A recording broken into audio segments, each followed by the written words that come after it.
Okay जी, अस्सलाम वालेकुम। तो finally towards the last topic of biology MD CAT, that is the topic of immunity. Transportation का हम एक बड़ा चैप्टर कर रहे हैं, उसके अंदर ये लास्ट ब्लॉक है इम्यूनिटी का, जिसको करते हैं immune is basically in English word. Immune is something protective, we are immune to something, we are of protection of something, got it. कि लाइक अगर हम किसी चीज़ के लिए हमने बहुत ही बड़ी दीवारें बनाई हुई हैं, तो उस दीवार के अंदर जो चीज़ होगी वो बाहर की दुनिया से इम्यून कहलाएगी। तो इम्यूनिटी का कॉन्सेप्ट बिल्कुल इसी दीवारों और इसी कॉन्सेप्ट के साथ हम इसको देखते हैं कि ह्यूमन बॉडी में ऐसी वॉल्स कौन सी हैं। तो हमने इसको इस ब्लॉक्स के अंदर करना है। Introduction immune system, component, types of immunity and vaccination. So immunity का बेसिक कॉन्सेप्ट तो ये बनता है कि हम किस चीज़ से इम्यून होना चाहते हैं। Of course something which is causing us the problem, and what are those thing which are causing us the problem? The number one in line are the microorganism. It can be any other human being as well, but the thing is यहाँ पे जो immunity का हम discuss कर रहे हैं, that is micro. अब problem ये है कि वो दुश्मन ज़्यादा खतरनाक होता है जो नज़र नहीं आता है। जो नज़र आता है वो दुश्मन, वो भी है, खतरा वो भी है, नुकसान वो भी पहुंचा सकता है, लेकिन at least we can analyse the danger ही और she can provide to us. लेकिन ये वाला जो प्रॉब्लम है ना, ये हम डील ही नहीं कर सकते, हम इसको हैंडल ही नहीं कर सकते, क्योंकि जो चीज़ हमें नज़र नहीं आ रही, हमें नहीं पता वो किस वक्त अटैक करेगी, हमें नहीं पता वो किस वक्त हमें प्रॉब्लम खड़ी करेगी। तो जब अल्लाह को ये पता था, अल्लाह ने हमें भी बनाया और इनको भी बनाया, तो अल्लाह ताला को इस बात का पता था, तो उसके लिए फिर अल्लाह ने हमें मैकेनिज्म भी वो दे दिए हैं कि जो हमारी विल के अंडर नहीं है, जो उनके आने से एक्टिव हो जाते हैं और उनको क्या कर देते हैं, उनको न्यूट्रलाइज कर देते हैं। अगर इम्यूनिटी अच्छी है तो we might be chilling out, हमें कोई बीमारी, जितने मर्जी बीमारियों के माइक्रो ऑर्गेनिज्म हमारे आसपास फिर रहे हैं, लेकिन हमारी ये वाली वॉल अगर बहुत स्ट्रांग बनी हुई है ना, हमारी इम्यूनिटी अच्छी डेवलप है, so we will be very relaxing, we will be disease free. सो इम्यूनिटी का 3 लाइन ऑफ डिफेंस आपने याद रखनी है। जो पहली 2 लाइन ऑफ डिफेंस है, they are naturally coming towards us, naturally by birth हमें मिल रही हैं। First line of defence skin and mucus membrane, मतलब एनी एनाटॉमिकल और केमिकल बैरियर, अभी आएगा आगे, मैं इसको मजीद डिफाइन करता हूं आगे जाके। सेकेंड आर फेगोसाइट्स, कौन कौन से सेल हमने किए थे फेगोसाइटोसिस में? Neutrophil and macrophage. लोकेशन का फर्क है और साइज का फर्क है।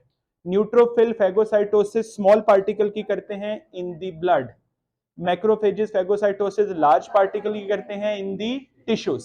तो लोकेशन और साइज का फर्क, लेकिन खैर दोनों के दोनों ही कौन सा लाइन ऑफ डिफेंस दे रहे हैं? सेकेंड। और अगर ये लाइन भी फेल हो जाए उस एंटीजन को हैंडल करने में, then finally the third line of defence is activated, which is basically the topic of discussion today, that is the immune system. एक बात याद रखनी है, कभी ऐसा नहीं होता कि एक एंटीजन कोई ऐसा हो जो इन दोनों को लिफ्ट ही ना कराए और सीधा इम्यून सिस्टम के पास पहुंच जाए, ऐसा नहीं होता। अल्लाह ताला ने रूट ऐसे हमारे रखे हुए हैं कि जो एंटीजन है पहले तो इसको डील करेगा, अगर आराम से बाईपास कर गया, और ऑफ कोर्स यहाँ साइज का हिसाब है। अगर हमें पता है हमारे स्किन में पोर्स होते हैं, स्वेटिंग हो रही है ना, तो पोर्स तो होते हैं, माइक्रोस्कोपिक है, हमें नजर तो नहीं आ रहे, तो एंटीजन भी मोस्टली माइक्रोस्कोपिक है, तो उन पोर्स को क्रॉस कर सकते हैं। Similar is the case in mucus membrane. आगे कहाँ पहुंचेंगे? ब्लड में। टिश्यू में जाने से पहले रास्ते में ब्लड आता है, ब्लड में उनको कौन डील कर रहा है? न्यूट्रोफिल। अच्छा, टिश्यू में भी चले गए तो मैक्रोफेजेस। लेकिन जब वो भी हैंडल करने में नाकाम हो जाते हैं, then we are left with the only option, that is the immune system. तो ये इसीलिए इसको फर्स्ट सेकंड थर्ड बोल रहे हैं। First second third with respect to the antigen dealing है। First second third with respect to antigen dealing के पहले एंटीजन को कौन डील करेगा, उसके बाद कौन करेगा, और फाइनली कौन करेगा। तो immune system, it is a system, body defence system against disease causing organism. Malfunctioning cells, कुछ अपने सेल्स भी, जरूरी नहीं है कि वो बाहर से आने वाले ही हों, अगर हमारे अपने सेल्स भी हमारे खिलाफ काम करेंगे तो उसको भी ऐसी ही डीलिंग मिलेगी। You people are very active on the social media and this, और आपने पढ़ा होगा अपने ही धोखा देते हैं, अपने ही वो गिराते हैं निशेमन पे बिजलियां, वट एवर। तो वो जो अपने ही अगर ये काम कर रहे हैं ना, तो उसको भी डील करने के लिए हमारा अपना ही सिस्टम बहुत है। तो might be it's learning for us as well कि हमारा अपना सिस्टम इतना स्ट्रांग होना चाहिए, अगर अपने भी करें तो हम डिफेंड करना आता हो। And finally the foreign particles. ये फॉरेन पार्टिकल का मतलब ये है कि ये माइक्रो ऑर्गेनिज्म नहीं है, लेकिन बाहर से आ रहे हैं तो डिजीज कॉज कर सकते हैं, तो इसलिए उसका भी हमें डिफेंड करना है। Immunity, so it is ability of an organism to recognise the foreign और फिर उसको डिफेंड भी करना। एंटीजन और immunogen, is it a part of our immunity? Yes और no? No, it's not the part of our immunity. ये immunity को activate करने वाले हमारा पार्ट नहीं है। इसके जो इम्यूनिटी सिस्टम के जो पार्ट है ना इम्यून सिस्टम के, वो इसके बाद आते हैं। बेटे एंटीजन तो हमारा पार्ट नहीं है ना, इम्यून सिस्टम का पार्ट का मतलब ये है जो इम्यूनिटी प्रोवाइड कर रहा है। एंटीजन इम्यूनिटी प्रोवाइड नहीं कर रहे हैं, एंटीजन तो बल्कि इम्यूनिटी एक्टिवेट, इनके खिलाफ तो काम करना है। तो इसलिए एंटीजन की डेफिनेशन यहीं पे कर दी, इम्यूनोजन इसका दूसरा नाम है, कहीं यूज हो जाए तो ध्यान में रखना है हमने। फॉरेन सब्सटेंसेस ऑफन क्या होते हैं, proteins which stimulate the formation of. Antigen की डेफिनेशन वो है कि ये नहीं है कि सिर्फ बाहर से आने वाला है। एंटीजन की डेफिनेशन क्या है कि एंटीजन कोई ऐसी चीज होगी कि जो एंटीबॉडी की फॉर्मेशन भी करे, वो एंटीजन होगी। हम डेली खाना खाते हैं, हम डेली पानी पीते हैं, that is not recognised as antigen. Why not? हालांकि फॉरेन है, बट व्हाई नॉट? एंटीबॉडी नहीं बना रहा, हमारे अंदर कोई एंटीबॉडी एक्टिवेट नहीं हो रही हमारे खाने से या पीने से, that is not recognised as antigen. तो इस लिहाज से एंटीजन का कॉन्सेप्ट क्लियर रखो। अब कंपोनेंट ऑफ इम्यून सिस्टम आते हैं। अभी मैंने आपसे एक सवाल किया था, अब इसमें नंबर 1 कौन आ रहा है? एंटीबॉडी। तो antigen is not a component of immune system. Antibody का दूसरा नाम इम्यूनोग्लोबुलिन, हमने कहां पढ़ा वर्ड पहले? प्लाज्मा प्रोटीन कौन कौन सी थी? Albumin, globulin, fibrinogen, prothrombin, immunoglobulin. और इम्यूनोग्लोबुलिन वाई थी जिसके बारे में लिखा हुआ था कि लिवर में नहीं बनती है, बोन मैरो, बिल्कुल वही वाली बात, ये वही वाली आ गई। तो एंटीबॉडी दे आर, ये भी प्रोटीन्स, एंटीजन भी मोस्टली प्रोटीन्स होते हैं, they are proteins that cause destruction of antigen which stimulate their production. Antigen ही इसकी प्रोडक्शन करते हैं और ये एंटीजन को किल कर देती है, जाहिर उन्हीं की वजह से बनी। Manufactured by only B lymphocyte and secreted into lymph and blood. ये लिम्फ में भी मिलती हैं, ब्लड में भी होती हैं, very specific to antigen. Antigen आया, एक एंटीबॉडी बना दी, तो एंटीजन एंटीबॉडी कॉम्प्लेक्स। अभी देखते हैं कि एंटीबॉडी काम कैसे करता है, किल कैसे करता है। स्ट्रक्चर कैसा होता है ये आपको नजर आ रहा है, आपको खैर बहुत अच्छे तरीके से आता भी होगा। वाई शेप स्ट्रक्चर होता है इसका। ये दो लेंथ में लंबी चेन्स है, लेकिन इनको लॉन्ग चेन्स नहीं कहते, इनको हैवी कहते हैं। और जो लेंथ में छोटी होती है उनको क्या कहते हैं? Light chain. अब इसकी बॉन्डिंग पैटर्न देखो, लाइट और हैवी के दरमियान डाइसल्फाइड लिंकेज, हैवी और हैवी के दरमियान डाइसल्फाइड लिंकेज, हैवी और लाइट के दरमियान डाइसल्फाइड। किसके दरमियान डाइसल्फाइड नहीं है? लाइट और लाइट के दरमियान डायरेक्ट कोई लिंकेज नहीं, बाकी सब में लिंकेज है। अच्छा आगे देखो, अभी एक और चीज लिखी हुई आपको शायद विजिबल नहीं होगी, मैं लिख देता हूं। द अपर पार्ट, चारों का ये अपर पार्ट जो डार्क शेड हुआ है, इसके अंदर लिखा हुआ है वी। और ये जो बाकी सारा पोर्शन है सी, ये पूरे का पूरा सी, ये भी इसका पूरे का पूरा सी, ये सी क्या है? V for variable, C for constant. याद रखना ये वर्ड। मतलब मैं ये बोल रहा हूं कि लाइट और हैवी दोनों चेन्स का एक पोर्शन वेरिएबल है और एक पोर्शन क्या है? कांस्टेंट। वेरिएबल क्यों है? वेरिएबल को वेरिएबल कहते हैं क्योंकि उस पे वेरियस एंटीजन्स ने लगना है, डिफरेंट एंटीजन वेरिएबल। कांस्टेंट को कांस्टेंट इसलिए कहते हैं क्योंकि जो ये वाला पार्ट है ना, ये वाला पार्ट, ये रिस्पॉन्स लेकर आता है एंटीबॉडी, और रिस्पॉन्स एक ही जैसा होता है, रिस्पॉन्स कांस्टेंट होता है, इसलिए इस पोर्शन को क्या कहते हैं? Constant region. बस इसको इतना याद रख लो। मैं और भी बताना चाहूंगा आपको, लेकिन मैं नहीं बता रहा अभी क्योंकि अभी आपके उसमें डोमेन में नहीं है, क्योंकि इसका एक और भी नाम है। वेरिएबल को एंटीजन बाइंडिंग साइट भी कहते हैं और कांस्टेंट को कॉम्प्लीमेंट बाइंडिंग साइट भी कहते हैं। कॉम्प्लीमेंट एक प्रोटीन है जिसके जरिए काम करता है, लेकिन खैर कोई बात नहीं, अभी वेरिएबल कांस्टेंट। तो ये क्या लिखा हुआ है ऊपर? ऑलवेज प्रोटीन एंटीबॉडी, एंटीबॉडी की बात हो रही है। 4 पॉलीपेप्टाइड हो गई, दो हैवी दो लाइट, दो हैवी आपस में कैसे हैं? डाइसल्फाइड। दो लाइट आपस में नहीं, बट दो लाइट कनेक्टेड है विद हैवी डाइसल्फाइड, आपस में कनेक्ट नहीं होती। Both heavy and light chain contain variable and constant region. Variable region determine which antigen and constant region is same for all antibody. और क्यों सेम है? Response देना उसमें। अच्छा जी, और फंक्शन कैसे करते हैं एंटीबॉडी? ये 3 फंक्शन है, इसको अच्छे तरीके से आपने याद रखना है, ये बहुत जगहों पे इनडायरेक्टली डायरेक्टली एमडीकैट में आने वाले हैं। पहले मैं नाम इसके पढ़ देता हूं। पहला क्या लिखा है? Agglutination, the second one opsonisation, the third one is toxin neutralisation. तीसरा सबसे आसान है, उसके वर्ड से उसका फंक्शन समझ आ रहा है। Toxin neutralisation, neutralise toxin by binding to them and producing antitoxin. मतलब इस केस में ये एंटीजन को किल नहीं कर रहे हैं, सिर्फ क्या कर रहे हैं? उसके टॉक्सिन को न्यूट्रलाइज कर, उसके टॉक्सिन एंटीटॉक्सिन प्रोड्यूस करके। ऊपर वाले वर्ड समझने हैं। Agglutination bye formation of antigen antibody. ये वही वाली बात है कि वो जो कहीं टेररिस्ट आ जाए तो क्या कहते हैं पुलिस ने? हमने आपको चारों तरफ से घेर लिया है। वो चारों तरफ से घेरने का पता क्या कॉन्सेप्ट है?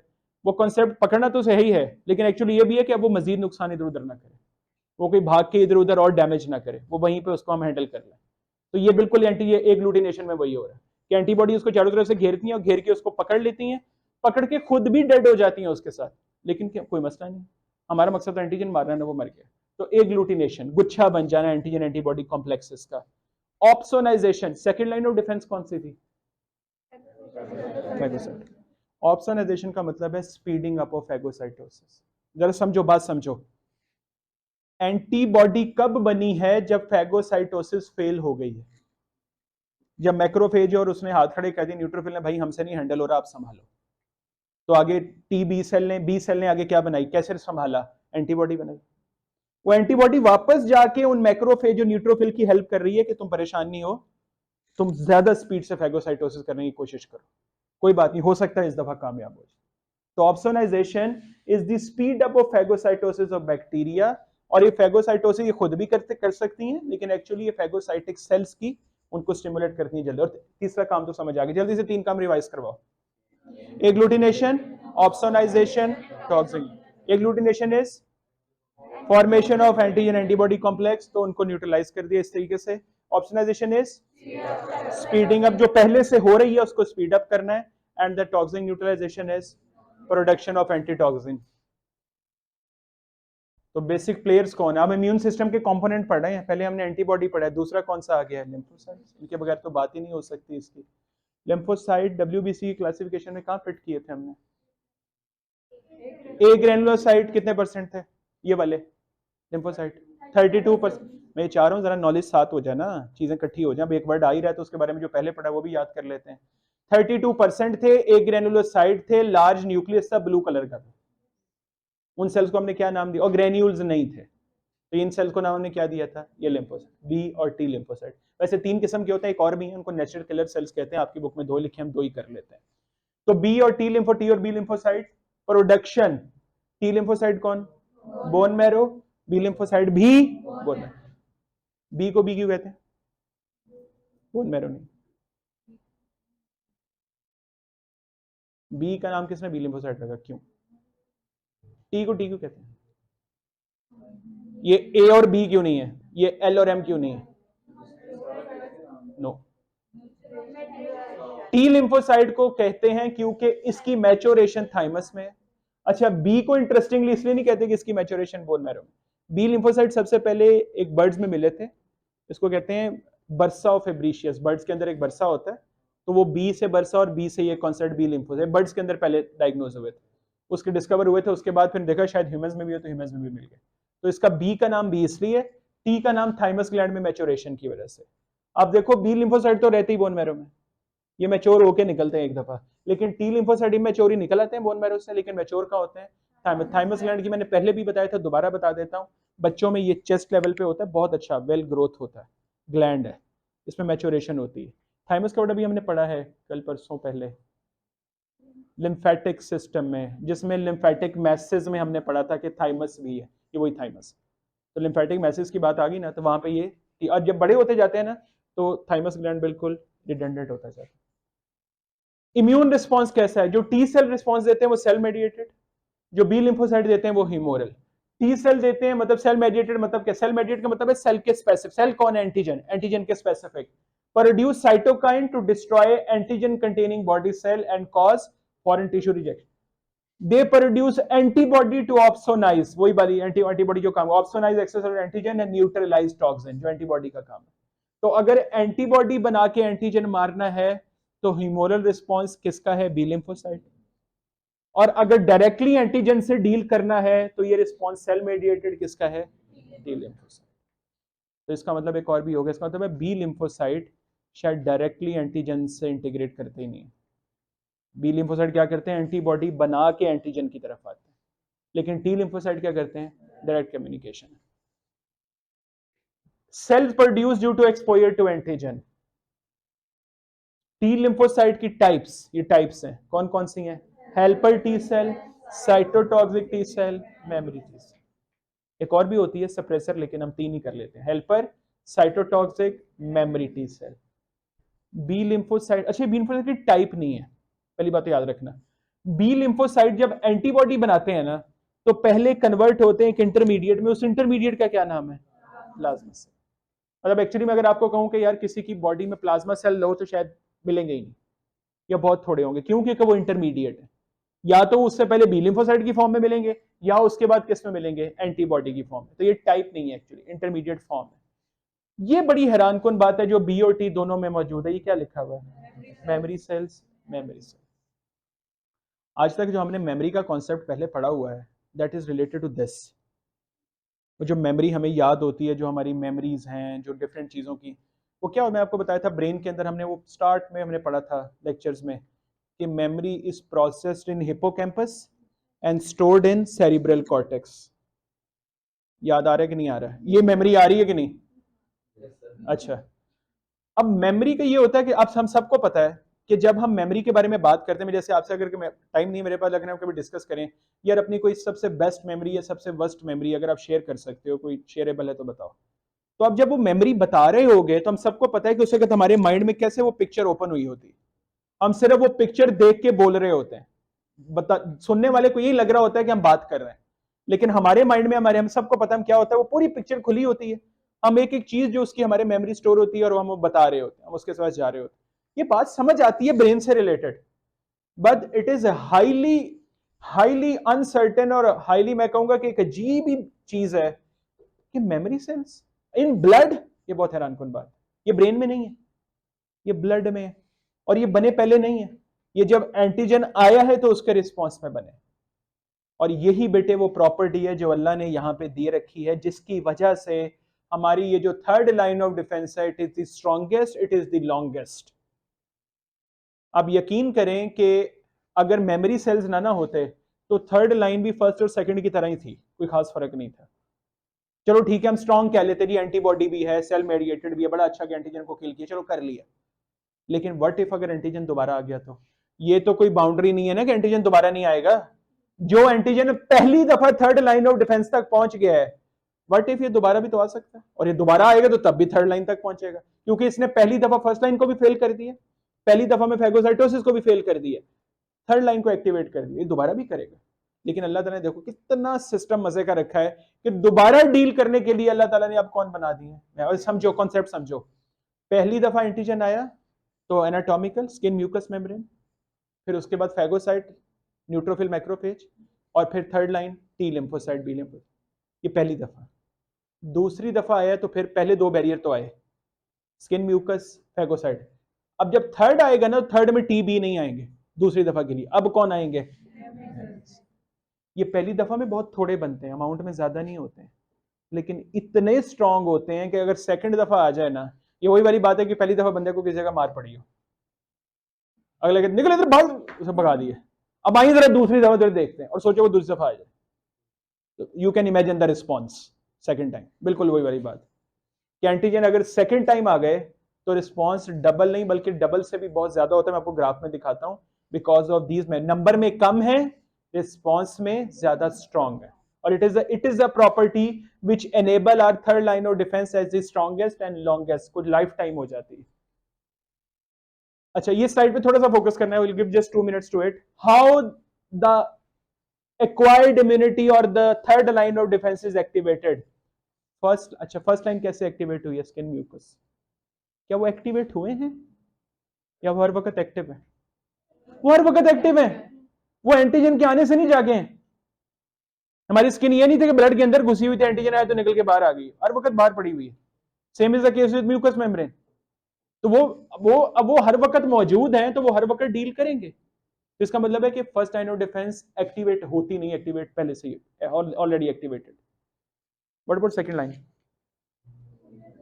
फैगोसाइट्स अगेन, वो तो एक्टिव, वो तो फिर रहे पुलिस की तरह एक्टिवली हर वक्त सर्कुलेट कर रहे हैं, वो तो जब भी कोई आया उन्होंने पकड़ लिया। इसका मतलब है एंटीजन के आने से ना फर्स्ट लाइन एक्टिव हुई ना सेकंड एक्टिव हुई पहले बार, third line is not active before antigen.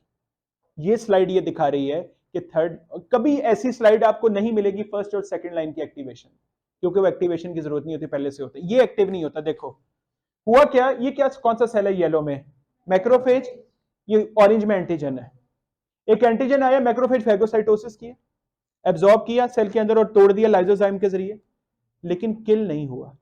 जरूरी नहीं होता अगर एंटीजन पार्ट्स में डिवाइड हो तो किल हो जाए, नहीं किल हो।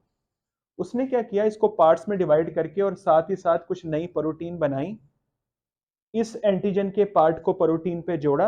ये प्रोटीन एक रिसेप्टर था, और इसको अपने सरफेस के ऊपर लगा दिया। क्यों किया उसने ऐसे? ये बिल्कुल मिसाल ऐसी है जब किसी को बहुत मार पड़ रही हो तो वो कोशिश करके अपना एक हाथ निकाल लेता है कि भाईजान कोई राइट लेफ्ट देख रहा है तो बचा लो, नहीं तो मैं तो गया आज, जितना इन्होंने मुझे मार देना है। ये वही काम कर रहा है। मैक्रोफेज कह रहा है एंटीजन को सरफेस पे लाके कि भाई कोई बचा ले, नहीं तो एंटीजन ने मुझे भी मार देना और बॉडी को भी उड़ा देना। तो ये किसको कह रहा है? अब the thing is why helper only, why not any other? ये देखो जो पर्पल में आपको नजर आ रहा है, इस एंटीजन और रिसेप्टर को रिकॉग्नाइज करने के लिए इसके पास अपना रिसेप्टर, और ये सिर्फ अल्लाह ने इसी को दिया हुआ है। इसलिए कौन ये साइटोटॉक्सिक के पास भी नहीं है, ये बी लिम्फोसाइट के पास भी नहीं है। गौर से बात समझनी है, ये सिर्फ किसके पास है? हेल्पर के पास। तो ये है वो एक्टिवेशन सिस्टम जिसकी वजह से ये एक्टिव होते हैं। ये गौर से समझो, मैं एक और तरीके से बताता हूं।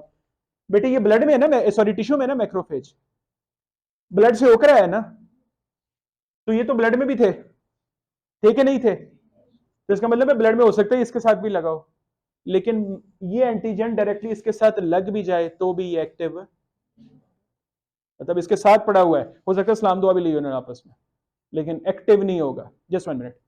क्यों नहीं होगा? क्योंकि उसको एक्टिव करने के लिए ये जो ग्रीन कलर का रिसेप्टर है ना, इसका होना भी जरूरी। ग्रीन सिर्फ कलर यहां शो पे किया, एक्चुअली ग्रीन नहीं होता, तो इसका भी होना जरूरी है। तब ये अगर आप समझो ना इसको, ये एक वेरी वेल मैनर्ड मैकेनिज्म है, वेरी वेल अरेंज सिस्टम है, ये तुक्का नहीं लग रहा है।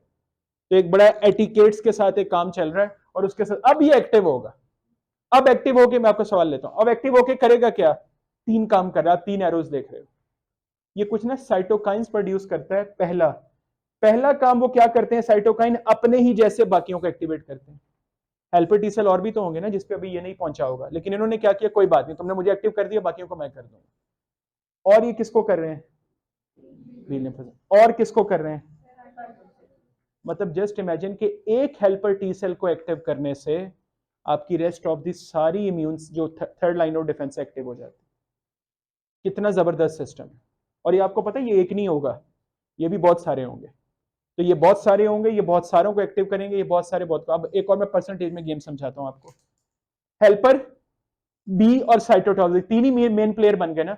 बी ने आगे एंटीबॉडी बनानी है, इन तीनों में परसेंटेज देखना।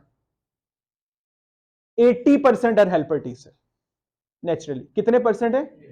मतलब जस्ट इमेजिन, ये 30-30-30 भी नहीं है। तो इसका मतलब है कि अगर हेल्पर एक्टिव हो एक भी कर दिया, इनफ है पूरे इम्यून सिस्टम को हिलाने के लिए। कॉन्सेप्ट समझो कि थर्ड लाइन ऑफ डिफेंस कितने मजे के तरीके से एक्टिव हो रही है। सवाल? एग्जैक्टली, ये CD4 रिसेप्टर्स हैं ब्लू वाले, बिल्कुल सही। ये वही HIV cell helper T cell पे अटैक करते हैं, वही वाले। और चलो आपने बात ही कर दी। अब HIV अगर 80% को तबाह कर देंगे तो बाकी बचा क्या पीछे? तो फिर साइटोटॉक्सिक बी सेल तो है ना, लेकिन वो इनफ नहीं पड़ते कभी, क्योंकि सबसे ज्यादा ये होता है। आपको समझ आई एक्टिव कैसे होते हैं? तो ये सेल मेडिएटेड डायरेक्टली किल करते हैं, एंड सेल मेडिएटेड का मतलब है डायरेक्टली एंटीजन को किल करते हैं। ह्यूमरल का मतलब है डायरेक्ट नहीं करते, एंटीबॉडी बना के किल करते हैं। वो 3 तरीके जो अभी हमने पढ़े। अच्छा ये वो मेमोरी सेल्स। अब ये तरह गौर से ग्राफ देखना, वाई एक्सिस पे क्या बना हुआ है? एंटीबॉडी कंसंट्रेशन यूनिट्स में, आर्बिट्रेरी यूनिट्स पे टाइम है डेज के साथ। फॉर एग्जांपल ये देखो, ये पहला देखो, यहाँ पे डे 1 कर लो। डे 1 पे क्या हुआ? एक एंटीजन ए यहाँ पे आया, कुछ 3-4 दिन लगे। अच्छा, थर्ड लाइन ऑफ डिफेंस को एक्टिव होने में टाइम लगता है। पहले दिन ही एक्टिवेट नहीं होती, क्योंकि पहले दिन तो उसको फैगोसाइट डील करने की 2-3 दिन कोशिश करता है, उसके बाद जाके एंटीबॉडी बनती। तो देखो छठे दिन एंटीबॉडी बनी, एंटीबॉडी का लेवल है। यहां तक ग्राफ नीचे क्यों चला गया? क्योंकि ये वो जगह है जहां पर उन्होंने एंटीजन को किल कर दिया। तो एंटीजन जैसे ही खत्म हुआ, एंटीबॉडी भी साथ ही खत्म, जीरो हो गया। लेकिन जब यहाँ पे एंटीजन आया था तो साथ मेमोरी सेल्स भी बने थे, लेकिन उन्होंने काम कोई नहीं किया, बस वो बने हुए साइड पे। सेकंड एक्सपोजर टू एंटीजन, वो ए एंटीजन दोबारा आ गया, उसको टेक नहीं आई, उसने कहा नहीं दोबारा, पहली दफा मैं रह गया, दूसरा कर। Look at the antibody formation response and look at how quickly it is formed. पहली दफा टाइम देखो लगा बनने में, दूसरी दफा जरा टाइम देखो कितना कम है, और रिस्पॉन्स देखो कितना स्ट्रॉन्ग है। This is the intensity of those memory cell functions. कितना, ये 2 टाइम्स तो नहीं है यार, ये तो बहुत ज्यादा है। ये तो 10⁻⁻⁴ है, वो देखो 10⁻3 से भी ज्यादा। तो ये it's quite a huge amount. तो इतने ज्यादा बने। अच्छा, सिमिलर एक और कॉन्सेप्ट है कि जब ए एंटीजन दूसरी दफा आया था तो एक नया बी एंटीजन पहली दफा आया, first exposure to antigen B, वो भी सेम टाइम पे हुआ, उसके खिलाफ मेमोरी सेल क्यों नहीं उठे? क्योंकि वो एक नया एंटीजन है। Memory cell are specific to its antigen. हर एंटीजन के लिए एक ही मेमोरी सेल नहीं होता, एक एंटीजन के लिए एक मेमोरी सेल होता है। जब नया एंटीजन आएगा तो उसके खिलाफ फिर फर्स्ट रिस्पॉन्स वैसा ही होगा जैसे ए के खिलाफ था। हाँ, अगर वो दोबारा आ गया तो इसका ग्राफ भी अच्छा, जब दोबारा ही नहीं, every next time same graph आएगा। यहां पे ये खत्म हो गया, दोबारा आ गया, दोबारा एंटी उतनी लेवल पे जाने वाली। तो इसका मतलब अल्लाह ताला ने हमें लाइफ टाइम के लिए प्रोटेक्ट कर दिया with the formation of memory cells. अब टाइप्स ऑफ इम्यूनिटी पे आते हैं, बहुत ही इंटरेस्टिंग पार्ट है ये वाला भी। इम्यूनिटी की दो टाइप्स हैं, पहले तो बड़े बड़े ब्लॉक्स देखो, इनेट एंड इंड्यूस्ड। इंड्यूस का एक दूसरा नाम भी इसको एक्वायर्ड भी कहते हैं, याद, ये वर्ड दोनों यूज होते हैं, इंड्यूस्ड और एक्वायर्ड। इनेट और इंड्यूस्ड, पहले बेसिक फर्क क्या है इनमें? इनेट और induced, present by birth, induced after birth. Clear? अच्छा, वैसे अभी हमने किए हैं 3 लाइन ऑफ डिफेंस की हैं, उनमें से इंड्यूस कौन सी है और इनेट कौन सी? फर्स्ट और सेकंड क्या है? इनेट है, और थर्ड क्या है? फर्स्ट मतलब स्किन म्यूकस, सेकंड मतलब फैगोसाइटोसिस, इनेट है। इसका मतलब एक और भी बात अभी मैंने पहले भी बोली, मैं कोरिलेट कर देता हूं। इनेट हर वक्त एक्टिव होती है, इंड्यूस या एक्वायर्ड एक्टिव की जाती है, हर वक्त एक्टिव नहीं होती। तो इसलिए नॉन स्पेसिफिक रिस्पॉन्स है, जो मर्जी एंटीजन है उसको एक ही तरीके से डील करेगा। लेकिन ड्यूरेशन ऑफ एक्शन क्या है? इमीडिएट, रोकेगा तो उसी वक्त रोक लेगा। इसमें इंड्यूस में टाइम लगेगा, अभी आपको मिलेगा टाइम लगेगा, और स्पेसिफिक है अपने एंटीजन के लिए।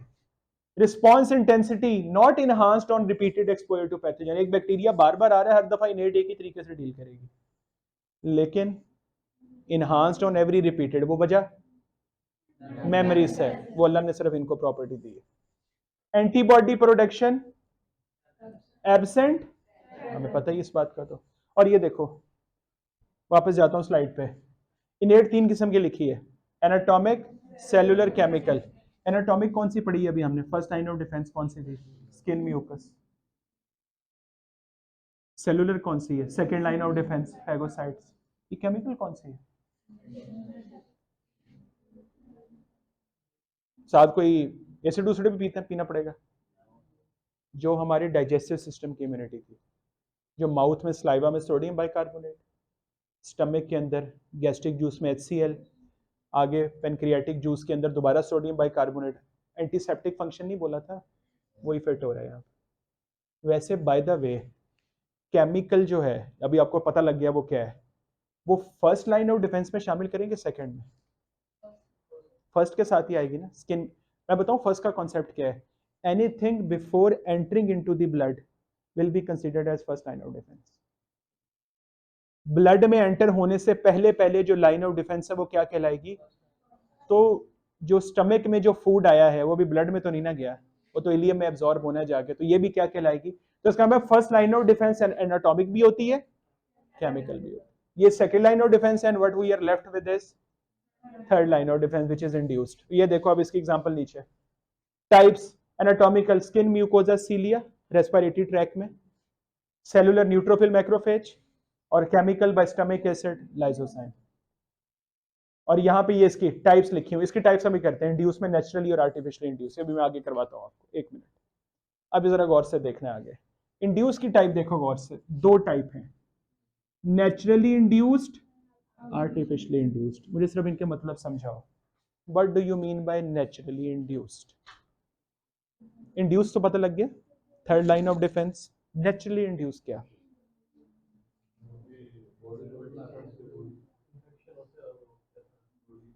ये नेचुरल आर्टिफिशियल का वर्ड कहां पे डिफरेंट करें हम? क्या ये activation of third line of defence में डिफरेंट है? एक्टिवेशन दोनों में सेम तरीके से हो रही है, फर्क क्या है नेचुरल आर्टिफिशियल का? नेचुरल में क्या हुआ है, जो देखो दोनों ने एंटीजन से एक्टिवेट होना है, चाहे ये वाली है चाहे ये वाली है, इंड्यूस है ना, एंटीजन से एक्टिवेट होगी।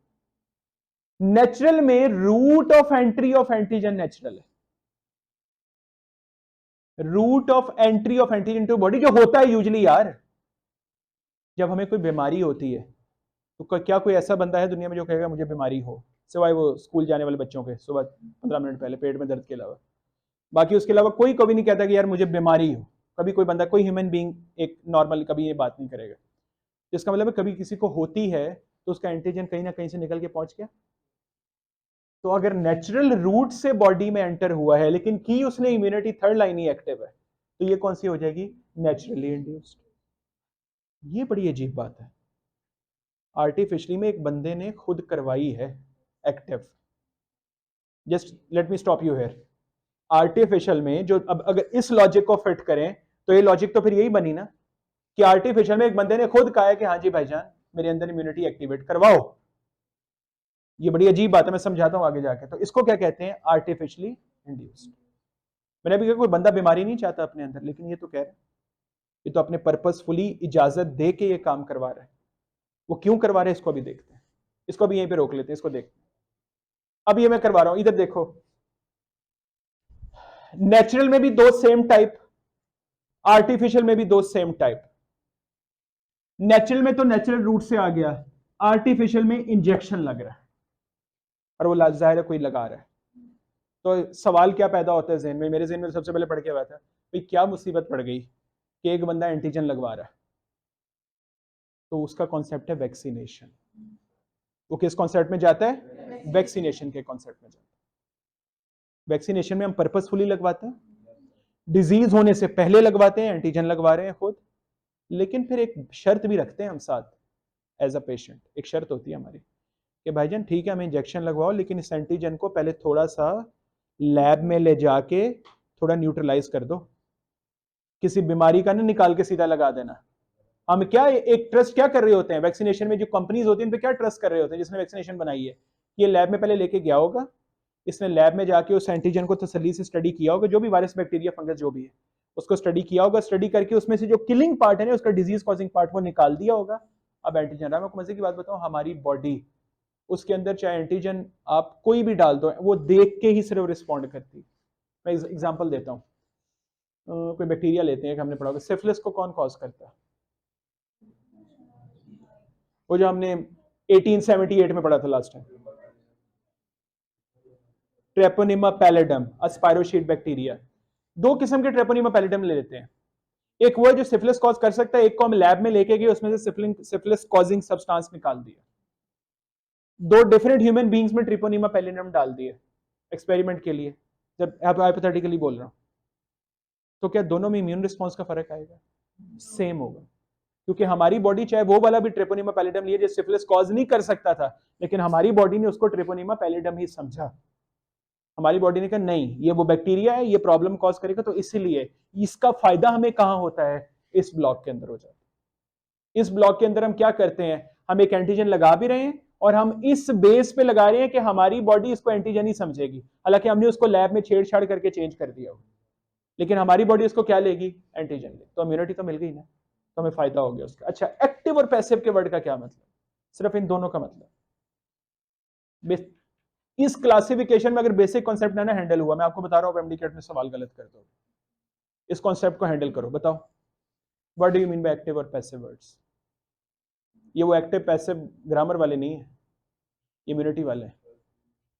मैं कह रहा हूं यार ये एक्टिव इम्यूनिटी, ये पैसिव, मुझे सिंपल डिफाइन, जैसे हमने अभी नेचुरल आर्टिफिशियल किया, एंट्री रूट, एंटीजन की एंट्री का रूट फर्क है, दोनों में एक्टिव इम्यूनिटी एक्टिव होगी, थर्ड लाइन डिफेंस ही होगी, लेकिन फर्क एक्टिव पैसिव का वर्ड का फर्क। एक्टिव का मतलब ये है चाहे वो नेचुरल रूट से एंटीजन आ रहा है, चाहे वो आर्टिफिशियल रूट से आ रहा है, लेकिन एंटीजन आ रहा है। एक्टिव का मतलब एंटीजन, पैसिव का मतलब एंटीबॉडी। अगर मैं कहूं ना कि इसको पैसिव इम्यूनिटी दो या इसमें पैसिव इम्यूनिटी हो गई है, जिसका मतलब एक ही है, उसमें बाहर से एंटीजन एंटर नहीं हुआ, बाहर से कौन एंटर हुआ है?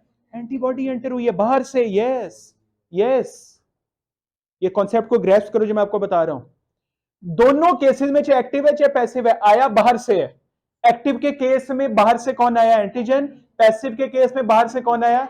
अगली बात, नेचुरली एक्टिव के केस में नेचुरल रूट से एंटीजन आया, आर्टिफिशियली एक्टिव के केस में हमने इंजेक्शन लगा के एंटीजन दिया। नेचुरली पैसिव के केस में बाहर से नेचुरल रूट से एंटीबॉडी आई, आर्टिफिशियली पैसिव के केस में हमने एंटीबॉडी लगाई, आई एंटीबॉडी। तो नेचुरल आर्टिफिशियल का फर्क कहां पे आ गया? रूट पे।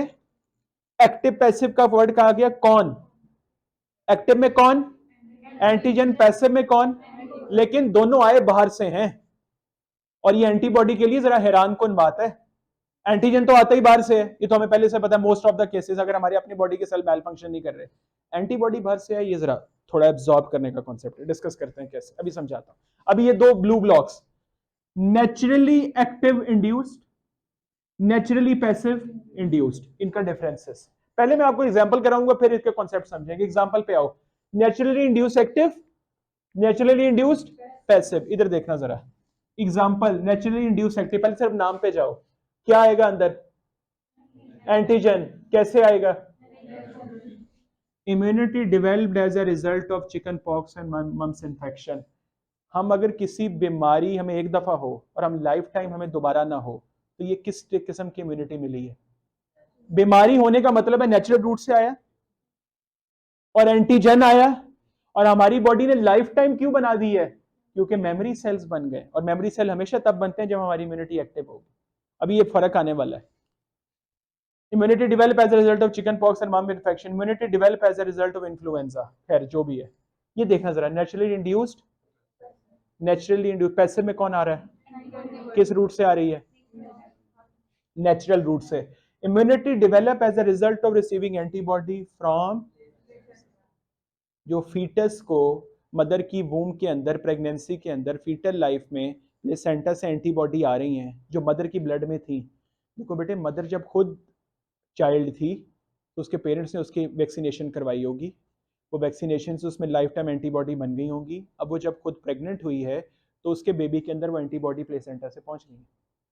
लेकिन बेबी के कॉन्टेक्स्ट से देखो तो बेबी को तो बनी बनाई एंटीबॉडी मिल रही, नेचुरल रूट से मिल रही है। एक नेचुरल रूट प्लेसेंटा का, दूसरा natural route immunity develop as a result of receiving antibody from breast feeding, natural route. तो दोनों नेचुरल रूट से आ रही है, लेकिन एंटीजन नहीं आ रहा, कौन आ रही है, लेकिन ये बहुत ही कम अरसे के लिए मिली है इम्यूनिटी। ये तो लाइफ में, चिकन पॉक्स एक दफा हो गया तो लाइफ में कभी दोबारा, लाइफ टाइम, ये कुछ अरसे के लिए। क्यों, इसमें मेमोरी सेल बने हैं, क्योंकि बॉडी में पूरा वही प्रोसेस चला, एंटीजन आया, वो फैगोसाइट, वो सारा प्रेजेंटेशन सब कुछ, लेकिन इसमें तो एंटीबॉडी बनी बनाई आ गई है। तो इसमें एक्चुअली हमारा जो बच्चे का इम्यून सिस्टम है वो एक्टिव हुआ ही नहीं। देखो इम्यून सिस्टम का रिजल्ट क्या है, एंटीबॉडी बना दो। जब एंटीबॉडी बनी बनाई मिल गई है तो क्या, इसका मतलब है इसमें मेमोरी सेल्स नहीं बनते। पैसिव इम्यूनिटी हमेशा शॉर्ट ड्यूरेशन के लिए होती है, एक्टिव हमेशा लंबे अरसे। तो पैसिव का फायदा क्या हुआ फिर, इमीडिएट होती है। एक्टिव बेटे, अगर किसी की अपनी इम्यूनिटी एक्टिव करनी है, it will take some time. अभी हमने देखा वो जो रिस्पॉन्स आ रहा है कुछ दिन लगे हैं। पैसिव तो उसी वक्त, हमने वो सारे टाइम स्पैन ही तो बचा लिए। उसको टाइम स्पैन के लिए जब समझ आए कि एक्टिव का फायदा, पैसिव, एक्टिव का फायदा लाइफ लॉन्ग, पैसिव थोड़ी देर के लिए।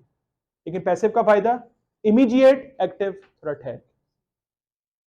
अगले रूट पे आते हैं। अच्छा इसको पढ़ भी लो, ये वाला, naturally induced active, immunity developed by antibodies produced within the body naturally, immunity developed by antibody received from the outside the body naturally, delayed but immediate but, वजह बता दी, मेमोरी सेल्स नहीं है, पैसिव में नहीं। antibody are produced as a result of some naturally induced antigen, victim becomes immune to that disease for life or span of a time, host receive ready made antibody from natural source, host become able to combat with some specific diseases for short span of time।